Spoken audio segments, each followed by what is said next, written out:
episodio de las 10.000 cosas. Seguimos con Karim Youssef, médico taoísta, para continuar hablando del taoísmo y de sus conceptos fundamentales. Bueno, el taoísmo o taoísmo, según las traducciones, lo conocemos en Occidente sobre todo como una filosofía. Y también existe el taoísmo como una práctica religiosa tal cual. Hoy vamos a estar hablando un poco de eso. Y para empezar, Karim, ¿nos podrías recordar justamente de dónde nace el taoísmo al principio? Es una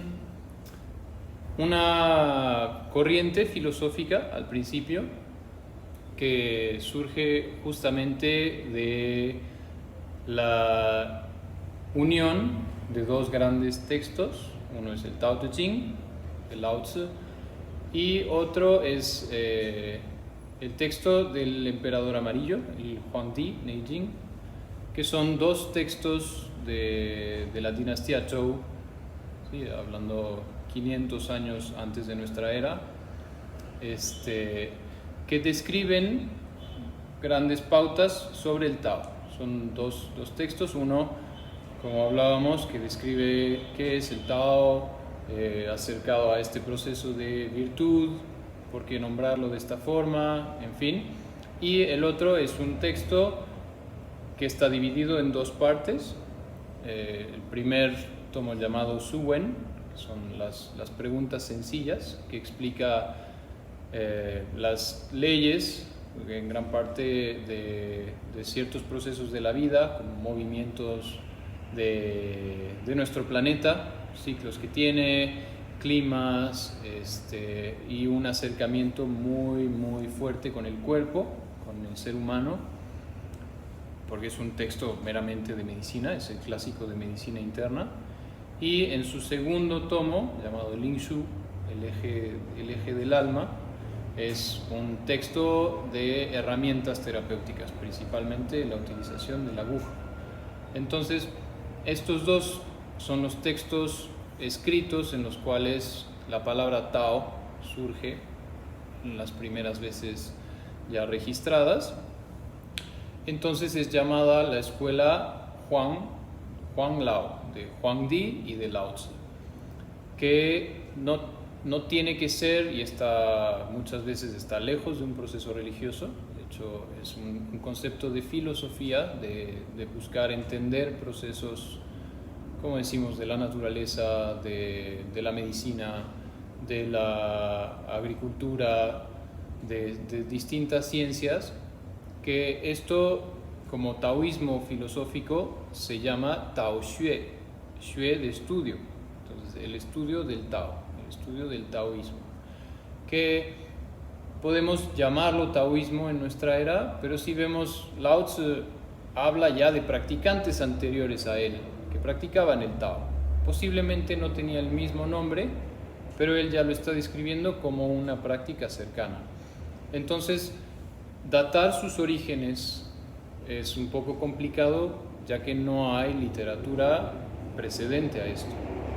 Realmente, cuando se puede aterrizar como un taoísmo en forma y se empieza a acercar a un proceso regulado, donde existe un orden, donde existe una pauta a seguir, que lo podemos empezar a llamar religión, es iniciando la era Han. En la dinastía Han, que es una dinastía que va desde 200 años antes de nuestra era hasta 200 años después de nuestra era, con el maestro Zhang Daoling, llamado el primer maestro celestial, que sigue hoy en día esta escuela, la escuela de los maestros celestiales, o también llamada Zheng Yi, como el Zheng de verdadero y de la unidad, ¿no? Esta escuela es una de las dos escuelas que existen hoy en día de las prácticas taoístas. La otra es el Chuanzen.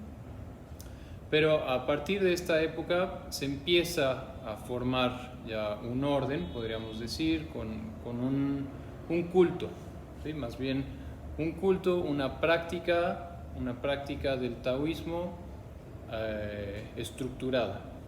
Posterior a esto, con el movimiento de los turbantes amarillos, liderado por Zhang Jiao, el maestro Zhang Jiao, y el movimiento de la máxima paz, ¿sí? El Taiping, van a consolidar o van a consagrar, por así decirlo, el taoísmo religioso, ¿no? Ya un poquito adelante en la historia, un par de cientos adelante del maestro Zhang.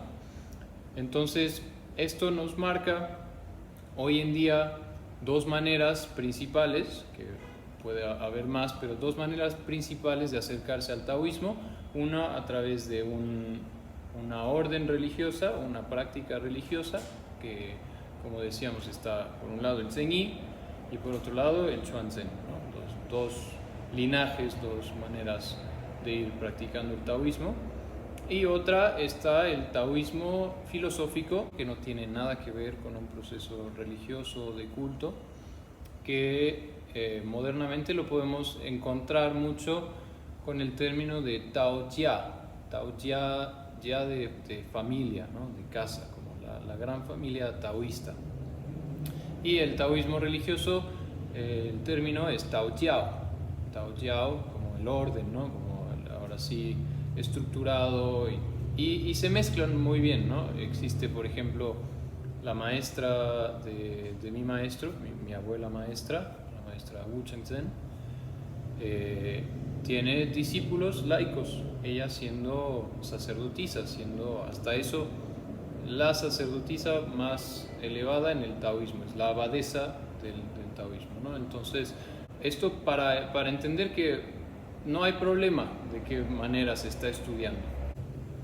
Bueno, como nos estás platicando, taoísmo filosófico, taoísmo religioso son dos partes de una sola familia. Hablando de la rama religiosa, ¿a qué o a quiénes se venera en la práctica religiosa del taoísmo?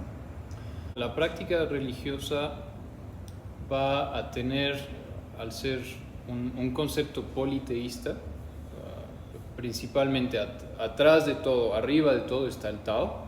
Entonces veneramos el Tao, buscamos el Tao, y posterior al Tao, como decimos Wan Wu, las 10.000 cosas, los 10.000 seres se van manifestando con ciertas jerarquías. Es muy complicado realmente describir el cielo taoísta, ¿no? La corte se llama así, la corte celestial, Tianting, donde están las deidades más elevadas. Podríamos colocar 3 abajo del Tao, que son los Sanqing, los 3 puros, en el centro Yuanshi, Ling Bao a la izquierda de él, a la derecha de nosotros, viéndolo de frente, y del otro lado Tao Te Tianzuen, que es una manifestación de él, es Lao Tzu.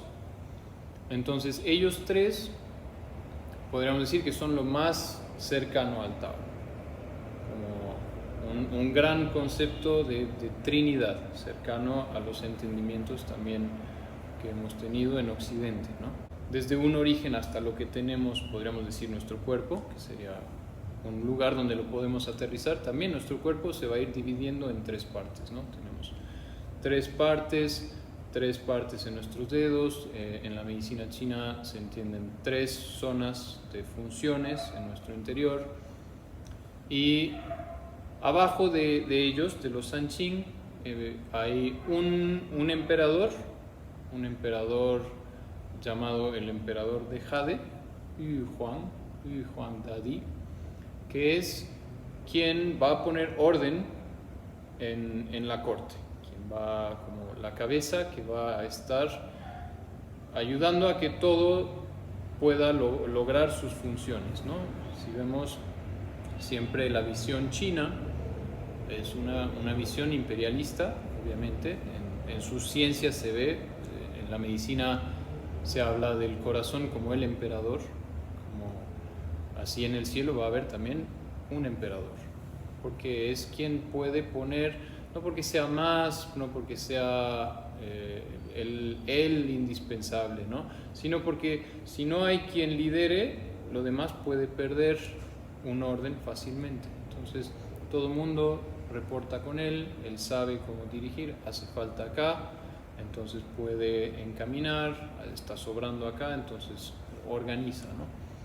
Debajo de esto hay distintas, podríamos decir la contraparte del emperador de Jade es la reina madre del oeste, Xi Guangmu como la madre, el proceso femenino, el proceso madre de todo lo que está debajo del cielo.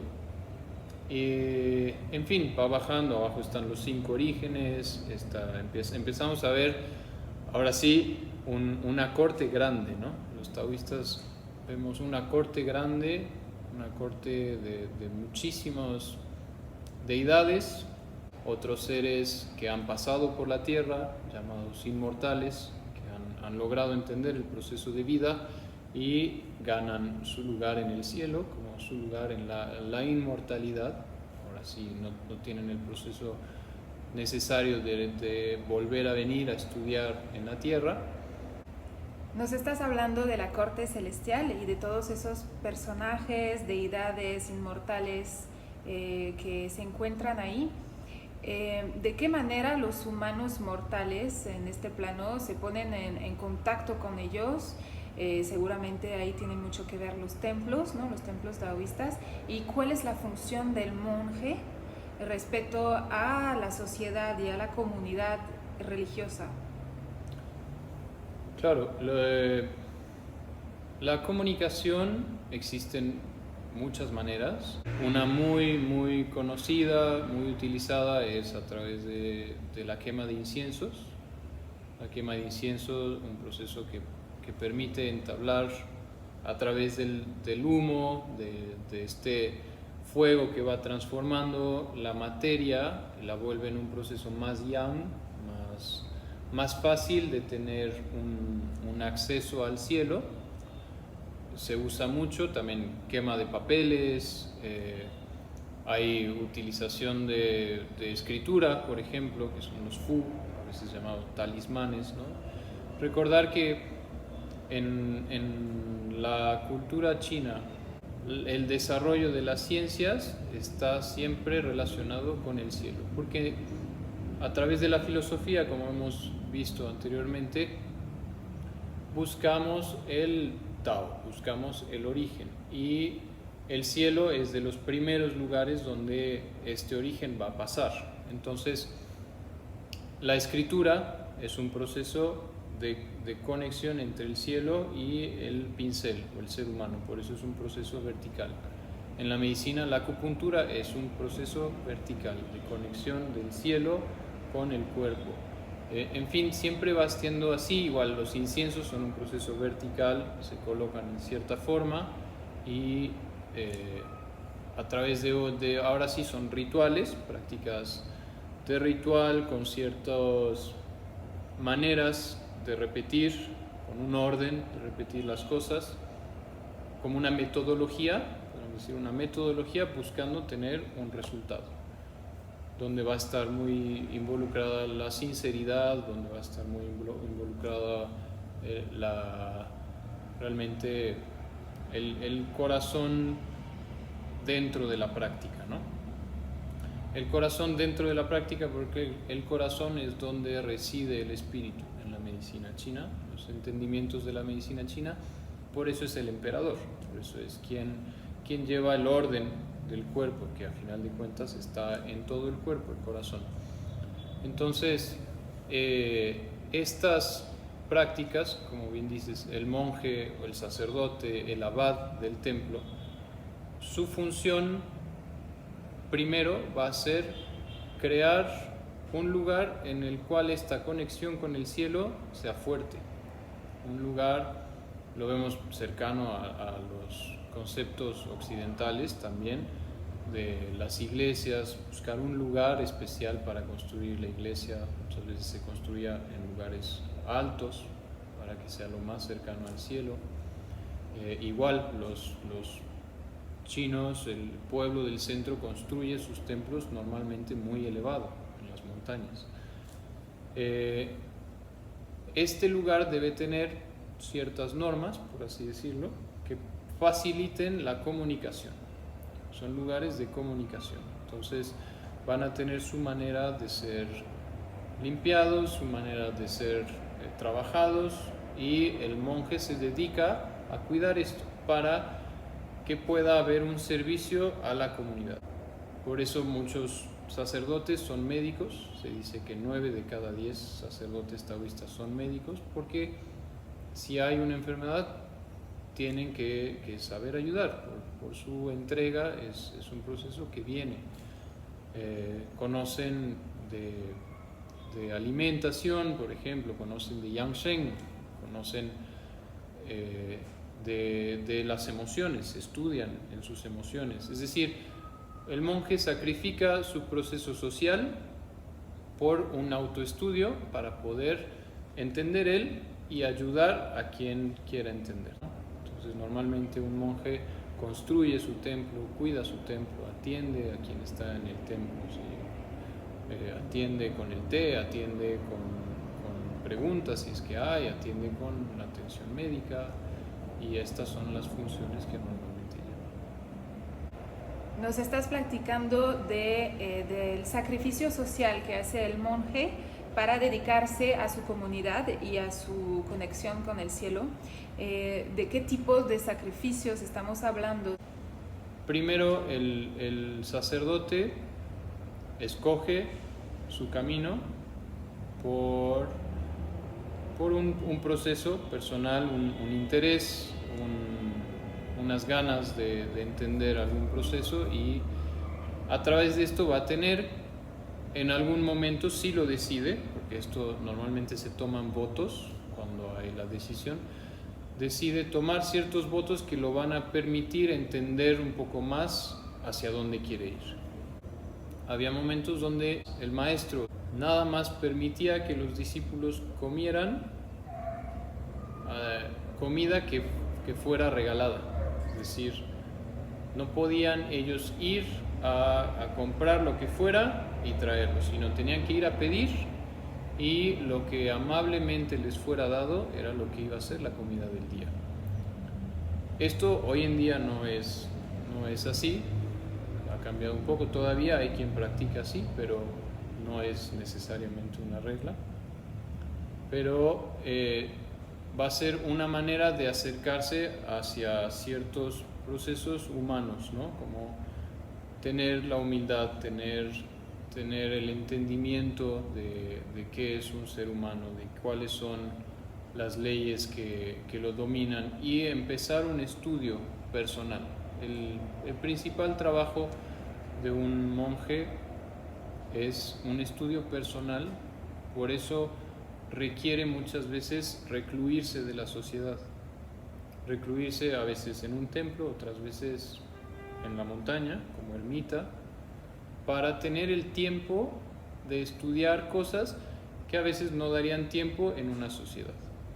Entonces, más que un proceso o sea, sí es un proceso de sacrificio, pero más lo pondría como un trabajo, tal vez, un estudio el cual decides, puedo estudiar tantos años, dedicar mis días en una universidad de leyes, por ejemplo, o ese tiempo lo voy a dedicar a estudiar mi ser, a estudiar mi espíritu, a estudiar la medicina, a estudiar X, ¿no? Y cada profesión, cada vocación, más que profesión me gustaría decir vocación, requiere de reglas, de normas, de disciplina en sus variantes, ¿no? Entonces siempre la vocación del monje va a ser eso, hacia su práctica, hacia entender procesos que los demás tal vez no le han dedicado el suficiente tiempo, y entonces él pueda ayudar porque dedicó esa práctica, y ponerlo al servicio de la comunidad. Y es lo que va a ir cuidando a través de su templo, ¿no? Su templo como este espacio en el cual puede la gente venir a estudiar, a rezar, a practicar, a curarse, a convivir, y es como acercándolo un poquito a otras cosas donde suceden, como una universidad o como una casa o como estos lugares sociales con sus reglas, con sus procesos particulares a cada uno. Muchas gracias, Karim, de nuevo por alumbrarnos acerca del taoísmo filosófico y del taoísmo religioso el día de hoy. En el próximo episodio todavía estamos contigo, así que nos vemos pronto, y para ustedes que nos están viendo o nos están escuchando, recuerden darle like al video o al podcast si es que lo están escuchando en Spotify, a seguirnos en los canales de Centro Gucci, en Facebook, en YouTube, en Instagram, y compartir estos videos en sus redes sociales para ayudarnos a crear más contenido similar a este. Nos vemos pronto.